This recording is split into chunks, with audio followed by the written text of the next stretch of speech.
கிருஷ்ணகிரி மாவட்டம் பர்கூர் அருகே பெண் ஒருவர் மர்மமான முறையில் உயிரிழந்து கிடந்த சம்பவத்தில் புதிய திருப்பமாக உறவினர்களே தீர்த்து கட்டியது தெரிய வந்திருக்கிறது.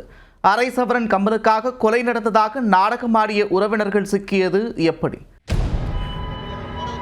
கிருஷ்ணகிரி மாவட்டம் மேல் சீனிவாசபுரத்தைச் சேர்ந்தவர் முருகன். இவரது மனைவி 56 வயதான கோவிந்தம்மாள். முருகன் 7 ஆண்டுகளுக்கு முன்பு உடல் நலக்குறைவால் உயிரிழந்து விட்டார். கூலி தொழிலாளியான கோவிந்தம்மாள் கடந்த 25ஆம் தேதி ஊரக வேலை திட்டத்தின் கீழ் அப்பகுதியில் உள்ள பெரியமலை அடிவாரத்தில் பண்ணை குட்டை அமைக்கும் பணிக்காக சென்றுள்ளார். அதன் பின் வீடு திரும்பாத கோவிந்தம்மாள் மறுநாள் மலை அடிவாரத்தில் மர்மமான முறையில் உயிரிழந்து கிடந்தது தெரிய வந்தது. தகவல் அறிந்து சம்பவ இடத்திற்கு சென்ற போலீசார் ஆய்வு நடத்தியதில் கோவிந்தம்மாளின் உடலில் காயங்கள் இருந்தது தெரிய வந்தது. மேலும் அவர் அணிந்திருந்த கொலுசு, காதில் போட்டிருந்த அரை பவுன் கம்மல் உள்ளிட்டவை காணவில்லை. இதனால் நகைக்காக இந்த கொலை நடந்ததா என்ற கோணத்தில் போலீசார் விசாரணையை முன்னெடுத்தனர்.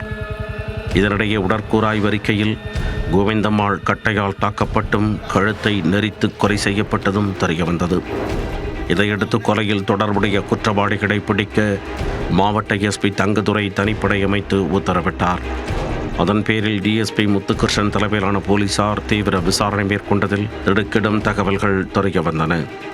கொலை செய்யப்பட்ட கோவிந்தம்மாளின் கணவர் முருகன் உயிரிழப்பதற்கு முன்னதாக தனது 57 சென்ட் நிலத்தை சுப்பிரமணி என்பவருக்கு ஒப்பந்தம் போட்டு கொடுத்து பணம் பெற்றிருந்தார்.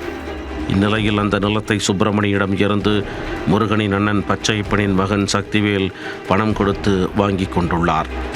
நியாயமாக ஒப்பந்தம் முடிந்ததும் அந்த நிலம் கோவிந்தம்மாளுக்கு வந்து சேர வேண்டும் என்பதால் கடுமாத்திரமடைந்த அவர் அடிக்கடி தகராறு செய்து வந்துள்ளார்.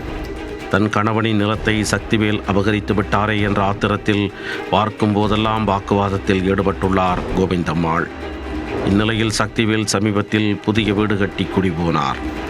அப்போது அங்கு சென்ற கோவிந்தம்மாள் சக்திவேலையும் அவருக்கு ஆதரவாக பேசிய உறவினர்களான வெங்கட்ராமன், கோவிந்தராஜ் ஆகியோரையும் தகாத வார்த்தைகளால் திட்டி தகராறில் ஈடுபட்டுள்ளார். இது அவர்களுக்கு கடும் ஆத்திரத்தை ஏற்படுத்தி இருக்கிறது. பலர் முன்னிலையில் தங்களை அசிங்கப்படுத்திய கோவிந்தம்மாளை தீர்த்து கட்டுவது என்ற முடிவுக்கு வந்துள்ளனர் அவர்கள். அதன்படி ஏரி வேலைக்கு சென்று திரும்பிய கோவிந்தம்மாளை சக்திவேல், வெங்கட்ராமன், கோவிந்தராஜ் ஆகிய மூவரும் சேர்ந்து கட்டையால் அடித்தும் கழுத்தை நெரித்தும் கொடூரமாக கொலை செய்திருப்பது விசாரணையில் தெரிய வந்தது.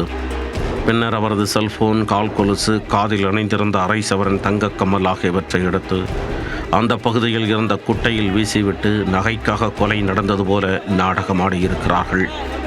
இதையடுத்து சக்திவேல், வெங்கட்ராமன், கோவிந்தராஜ் ஆகிய 3 பேரையும் போலீசார் கைது செய்துள்ளனர். சொத்து தகராறில் வயதான பெண்ணை உறவினர்கள் உட்பட 3 சேர்ந்து கொன்றுவிட்டு அரை சவரன் கம்மலுக்காக கொலை நடந்ததாக நாடகமாடிய சம்பவம் அப்பகுதியில் பெரும் பரபரப்பை ஏற்படுத்திவிட்டது.